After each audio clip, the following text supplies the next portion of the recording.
గురువులు జీవితానికి బాటలు పరిస్తే ఆ జీవన బాటలో ఎప్పటికీ తోడుండేది స్నేహితులు. ఈ గురువుల ఆశీస్సులకి స్నేహితుల సాన్నిధ్యాన్ని కోరుకుంటూ అంత దూరం నుంచి ఇక్కడ రావడం జరిగింది. ఈ కార్యక్రమాన్ని మనం ఇంకా ముందుగా జరుపుకోవాల్సింది. ఏప్రిల్ 12 ప్లాన్ చేశారు. కొన్ని అనివార్య కారణాల వల్ల ఆ కార్యక్రమం ముందుకు పోలేకపోయింది. ఆ తర్వాత స్నేహితుడు నన్ను కాంటాక్ట్ అవ్వటం, మన వాళ్ళు ఈ కార్యక్రమాన్ని ముందుకు తీసుకొని పోవాలి, కంపల్సరీగా ఉండాలని చెప్పి మిత్రుడు వాళ్ళు రాలేకపోయాడు, వస్తాడు కాసేపట్లో. గుమ్మల ప్రసాద్ నన్ను ఆహ్వానించాడు ముందుకు రమ్మని చెప్పి.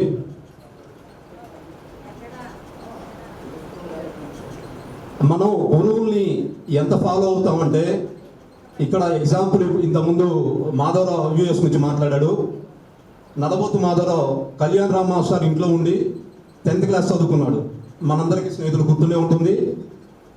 నేను 10th క్లాస్లో 9th క్లాస్ వరకు కనపడతాను మాస్టర్ గారి ట్యూషన్లో చదువుకున్నాను. 10th క్లాస్లో చాలామందికి మిత్రులకు తెలుసో లేదో, 10th క్లాస్లో మాస్టారు విజయవాడ నాగార్జున రెసిడెన్షియల్ హోమ్స్ చేయడానికి వెళ్ళినప్పుడు ఒక ట్రంక్ పెట్టేసుకొని నేను కూడా అన్నయ్య మాస్టర్ అంటే వెళ్ళాను. ఒక వారం రోజులు ఉండి ఆ తర్వాత ఉండలేక మళ్ళీ వచ్చి మన జిల్లా పరిషత్ హై స్కూల్లో చేయడం జరిగింది.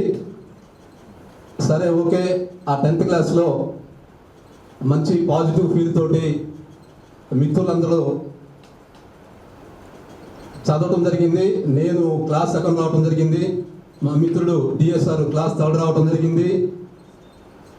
మనం గురువును నమ్ముకుంటే ఇప్పుడు మనకు వచ్చే జనరేషను గురువును నమ్ముకుంది. మనం ఏ డౌట్ వచ్చినా గురువుని అడుగుతాం. ఇప్పుడు మన పిల్లలు వాళ్ళు గూగుల్లో సెర్చ్ చేస్తారు. అప్పటి విద్యా విధానానికి ఇప్పటి విధానానికి అదే డిఫరెన్సు. ఇక్కడ ఇంకొక విషయం ఉంది. మన సెటిల్ అయిన ఫీల్డ్లో ఎక్కువ మంది సెటిల్ అయింది టీచర్స్గా. దీంట్లో 2 లెక్చరర్స్ ఉన్నారు, 2 టీచర్స్ ఉన్నారు, 2 అంగన్వాడీ టీచర్స్ ఉన్నారు. టీచర్ అంటే విద్యార్థికి అర్థమయ్యేటట్టు బోధించడమే కాదు, ఆ విద్యార్థులకి ఆదర్శవంతమైన జీవితం కూడా. అంటే విద్యార్థులు ఉపాధ్యాయుని ఆదర్శంగా తీసుకుంటారు. ఆ ఆదర్శవంతమైన జీవితంగా ఉండాల్సిన బాధ్యత కూడా ఉపాధ్యాయుడి మీద ఉంటుంది. మరి అప్పటి విద్యా విధానానికి ఇప్పటి విద్యా విధానానికి తేడా ఏంటో మా మిత్రుడు డిఎస్ఆర్ చెప్పాలి. ఎందుకంటే ఇప్పుడు లేటెస్ట్గా వీళ్ళే ఉన్నారు కాబట్టి ఫీల్డ్లో. దేనికంటే అప్పట్లో ఈ 1, 1, 2, 2, 3, 3 ఇవన్నీ ఏమి లేవు. విద్యార్థులందరికీ వాడు పెద్దవాడైనా పేదవాడైనా రాజైనా పేదైనా ఒకటే క్లాస్లో ఆ 40 మందికి సమానమైన విద్యా విధానం అందించేవాళ్ళు. కానీ ఇవాళ వాడి ఇంటెలిజెన్స్ని క్యాలిక్యులేట్ చేస్తున్నారు. ఎట్లా క్యాలిక్యులేట్ చేస్తున్నారంటే బ్యాచెస్గా డివైడ్ చేస్తున్నారు. ఆ బ్యాచెస్గా దేన్ని బేస్ చేసుకుని డివైడ్ చేస్తున్నారు అర్థం అవ్వట్లేదు. అంటే క్లాస్లో వచ్చే మార్కులు బేస్ చేసుకుని డివైడ్ చేస్తున్నారా, లేకపోతే వాడి ఇంటెలిజెన్స్ని ఎట్లా అనేది నాకు అర్థం అవ్వలేదు. దాని గురించి మన దీంట్లో సెటిల్ అయిన వాళ్ళే చెప్పాలి. ఇప్పుడు టీచర్స్గా పనిచేస్తున్న వాళ్ళు. అలానే ఈ కార్యక్రమం ముందుకు తీసుకొని పోవడంలో నాతో పాటు పనిచేసిన మిత్రుడు సైదారావు ఒకసారి పైకి రావాల్సిందిగా కూర్చున్నాను. అలానే నా ఆప్తమిత్రుడు దేవరపల్లి శ్రీనివాసరావు ఒకసారి ఫోన్ పైకి రమ్మా. అలానే మమ్మల్ని ముందుండి నడిపించిన మాకు కోఆర్డినేటింగ్ కమిటీ 1 by 1 గడుపు నరసింహరావు ఒకసారి వేదిక మీద రావాల్సిందిగా కూర్చున్నాం. అలానే మిత్రుడు గుమ్మల ప్రసాద్ ఇవాళ రాలేకపోయాడు. లేడీస్ అమ్మ కృష్ణకుమారి, ఓట్ల కృష్ణకుమారి, ఇందిరా, అలానే సావిత్రి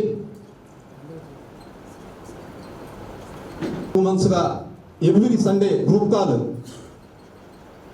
అటెండ్ అయ్యి మా ముగ్గురిని పనిచేయడానికి సలహాలు సూచనలు ఇచ్చిన కమిటీ మెంబర్స్ వీళ్ళందరికీ ధన్యవాదాలు.